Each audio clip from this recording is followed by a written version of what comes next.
आइए इस विश्लेषण में बिना किसी देरी के सीधे चलते हैं एक बेहद विशाल थर्मल पावर प्लांट के अंदर।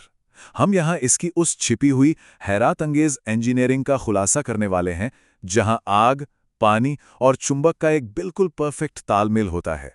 यही वो मैजिक है जिससे आखिरकार हमारे शहरों और घरों को रोशन करने वाली बिजली बनती है। अब इस पूरे ऑपरेशन का स्केल आखिर कितना बड़ा है, चलिए इसे एक आंकड़े से समझते हैं।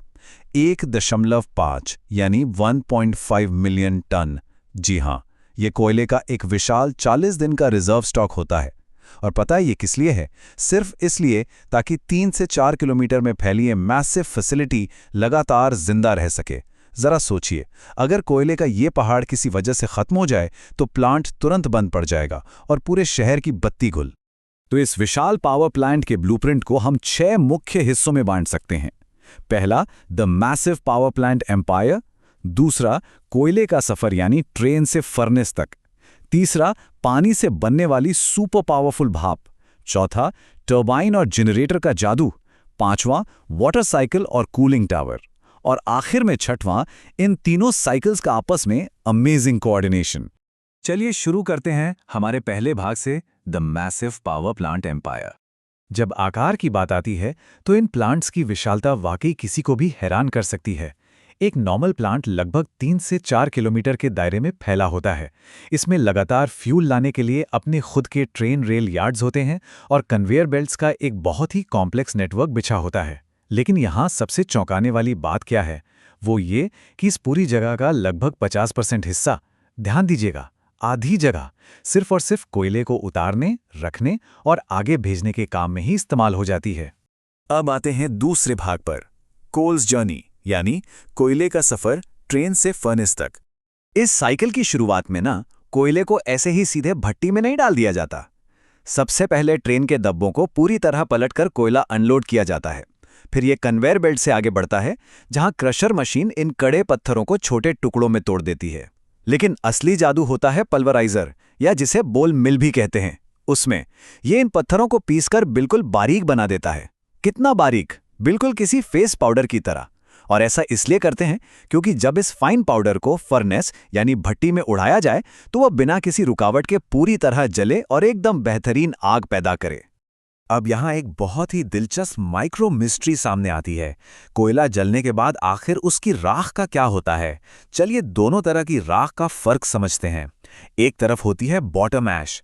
ये काफ़ी भारी होती है, इसलिए भट्टी के नीचे गिर जाती है, जहां इसे जमा करके सीधे सीमेंट बनाने वाली कंपनीज को बेच दिया जाता है। लेकिन दूसरी तरफ है फ्लाई ऐश। ये एकदम हल्की होती है और धुएं के साथ ऊपर उड़ने लगती है।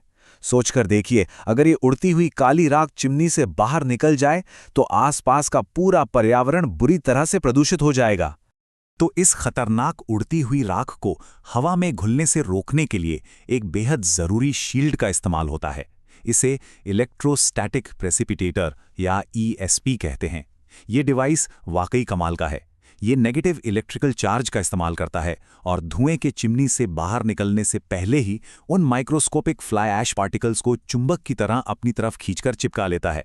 रिजल्ट, बाहर निकलने वाली हवा काफ़ी हद तक साफ रहती है। बढ़ते हैं तीसरे भाग की तरफ, water to super powerful steam. भट्टी के ठीक ऊपर एक बहुत ही चतुर या कह लीजिए स्मार्ट इंजीनियरिंग सिस्टम लगा होता है, जिसे इकोनोमाइजर कहते हैं। नाम से पता चल रहा है ना, फर्नेस से निकलने वाली बची हुई गर्म हवा या फ्लू गैस का इस्तेमाल करके ये इकोनोमाइजर ठंडे पानी को बॉयलर में जाने से पहले ही थोड़ा गर्म कर देता है। अब ऑब्वियस सी बात है, ठंडे पानी को आग पर उबालने में ज़्यादा एनर्जी लगती है, लेकिन इस तरह एग्जॉस्ट गैस से पानी को प्रीहीट करके प्लांट अपनी बेहिसाब एनर्जी और पैसे दोनों बचा लेता है। ये हमारे प्रेशर कुकर वाले एग्जाम्पल को बिल्कुल परफेक्टली समझाता है। असल में बॉयलर एक विशाल प्रेशर कुकर की तरह ही काम करता है। इसके अंदर पतले पतले पाइप्स का एक पूरा जाल बिछा होता है, जिसमें वही प्रीहीटेड पानी बहता है।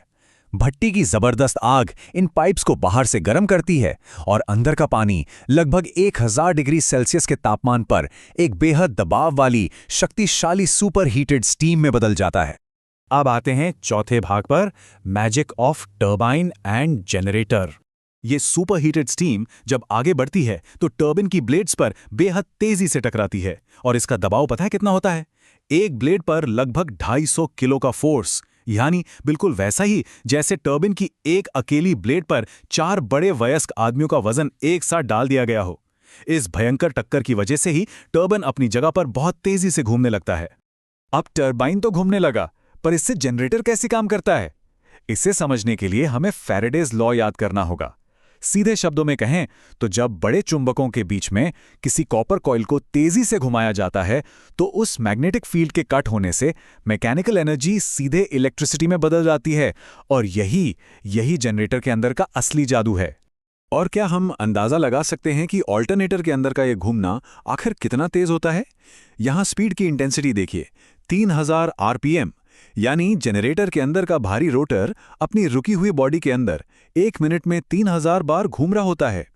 इस बेहद तेज रफ्तार और मैग्नेटिक फील्ड के लगातार कटने से ही उतनी विशाल मात्रा में इलेक्ट्रिक करंट पैदा होता है जिसके हम आदी हैं। लेकिन जानते हैं, प्लांट में पैदा हुई इस बिजली को सीधे हमारे शहरों तक भेजना इतना आसान नहीं है। इसीलिए यहां स्टेप अप ट्रांसफॉर्मर्स का इस्तेमाल होता है। ये ट्रांसफॉर्मर्स इस जनरेटेड इलेक्ट्रिसिटी के वोल्टेज को बढ़ाकर सीधे 220,000 वोल्ट्स यानी 220 केवी से भी ऊपर कर देते हैं। इसे इतना सुपरचार्ज इसलिए किया जाता है ताकि बिजली बिना रास्ते में लॉस हुए लॉन्ग डिस्टेंस ट्रांसमिशन ग्रिड के जरिए ईजिली हमारे घरों तक ट्रैवल कर सके। यहाँ एक बहुत ही लॉजिकल सवाल उठता है, टर्बाइन को इतनी जबरदस्त तेजी से घुमाने के बाद उस विशाल सुपरहीटेड स्टीम का आखिर क्या होता है? क्या उसे ऐसे ही बस हवा में छोड़ दिया जाता है? जी नहीं, बिल्कुल नहीं। और यहीं से हमारे नेक्स्ट और आखिरी साइकिल का रास्ता खुलता है। चलिए आगे बढ़ते हैं 5वें भाग की तरफ, वाटर साइकिल और कूलिंग टावर। टरबाइन से अपना काम खत्म करके निकलने वाली एग्जॉस्ट स्टीम सीधे कंडेंसर में प्रवेश करती है, जहां इसका तापमान गिरना शुरू होता है। फिर इसे उन विशाल चिमनी जैसे दिखने वाले कूलिंग टावर्स के अंदर स्प्रे किया जाता है। यहाँ नेचुरल ठंडी हवा इस स्टीम से टकराती है और इसे वापस लिक्विड पानी में बदल देती है। ये पानी नीचे बेसिन में आके जमा हो जाता है, जहां से इसे दोबारा गर्म होने के लिए वापस बॉयलर की तरफ भेज दिया जाता है। ये एक लगातार चलने वाला लूप है। अब इस पूरे साइकिल में इवैपोरेशन की वजह से जो थोड़ा पानी कम हो जाता है ना, उसकी भरपाई पास की किसी नदी के पानी से की जाती है। लेकिन रुकिए, नदी के पानी को सीधे पाइप्स में नहीं डाल सकते, क्योंकि उसमें कैल्शियम जैसे मिनरल्स होते हैं जो पाइप्स को ब्लॉक कर सकते हैं। इसीलिए उसे पहले एक डीएम प्लांट यानी डीमिनरलाइजेशन प्लांट से गुजारा जाता है, जो इस पानी को बिल्कुल शुद्ध H2O में बदल देता है। प्लांट के अंदर एकदम प्योर पानी ही इस साइकिल में घूमता रहता है। अब आते हैं हमारे आखिरी यानी छठे भाग पर, अमेजिंग कोऑर्डिनेशन ऑफ 3 साइकिल्स। तो चलिए अब इन तीनों साइकिल्स को एक साथ जोड़कर पूरे पिक्चर देखते हैं। पहला लूप है द कोल साइकिल, जिसमें फ्यूल लाना, उसे बारीक पीसना और राख को फिल्टर करना शामिल है। दूसरा है द वाटर साइकिल, जहां आग की हीट से स्टीम बनती है, टरबाइन घूमता है और पानी फिर से रिसाइकिल होता है। और आखिर में तीसरा है द करंट साइकिल, जहां ऑल्टरनेटर के अंदर मैग्नेटिक फील्ड्स के घूमने से बनने वाली बिजली ग्रिड तक पहुंचती है। पता है, जब ये तीनों लूप्स एकदम एब्सोल्यूट सिंक्रोनाइज्ड हार्मनी में काम करते हैं, सिर्फ तभी हमारे घरों के लाइट बल्ब रोशन होते हैं। ये वाकई किसी सिम्फनी से कम नहीं है। इस हैरात अंगेज और कॉम्प्लेक्स इंजीनियरिंग को करीब से देखने के बाद एक आखिरी सवाल जरूर उठता है। आज जहां सोलर और विंड जैसी रिन्यूएबल एनर्जी तेजी से अपनी जगह बना रही हैं, वहां आने वाले कल में इन विशाल 3 साइकिल वाले पावर प्लांट्स का आखिर क्या भविष्य होगा?